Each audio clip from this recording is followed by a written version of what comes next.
உங்கள் கோபம் உங்களை ஓவர்டேக் பண்ணுறதுக்கு முன்னாடி உங்கள் கோபத்தை நீங்கள் கண்ட்ரோல் பண்ணுறதுக்கான ஒர்க் அவுட் ஆகக்கூடிய ஒரு சில டெக்னிக்ஸை இந்த வீடியோவில் நான் ஷேர் பண்ண விரும்புகிறேன்.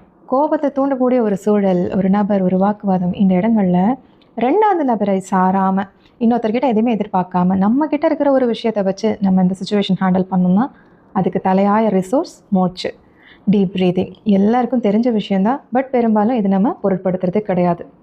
நீங்கள் டீப் ப்ரீதிங் ஒரு 5-10 டீப் பிரெத்ஸ் எடுக்கும்போது உங்களோட ஸ்ட்ரெஸ் சிஸ்டம் காம் டவுன் ஆகிடும். அண்ட் நீங்கள் எந்த ரெஸ்பான்ஸை கொடுக்கணுங்கிறது உங்களால் சூஸ் பண்ண முடியும். அதுக்கான ஸ்பேஸ் கிடைக்கும். Physical release. கோபம் நம்ம உடம்புல அபரிமிதமான எனர்ஜி லெவல்ஸை பில்ட் பண்ணும். அண்ட் இந்த எனர்ஜி வெளியேற ஒரு அவுட்லெட் வேணும்.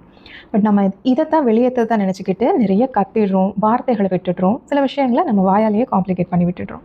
இந்த எனர்ஜி நம்ம உடம்பை விட்டு போகணும்னா நம்ம மூவ் பண்ணணும். ஒரு மைல்ட் வாக், இல்லை ஒரு சின்ன ஜாகிங், சின்ன சின்ன ஸ்ட்ரெச்சஸ், யாருமே இல்லையா ஒரு குதிக்கலாம், கிளாப் பண்ணலாம். இந்த மாதிரி உங்களோட உடம்பை மூவ் பண்ணினீங்க அப்படின்னா அந்த எனர்ஜி ரிலீஸ் ஆகும்.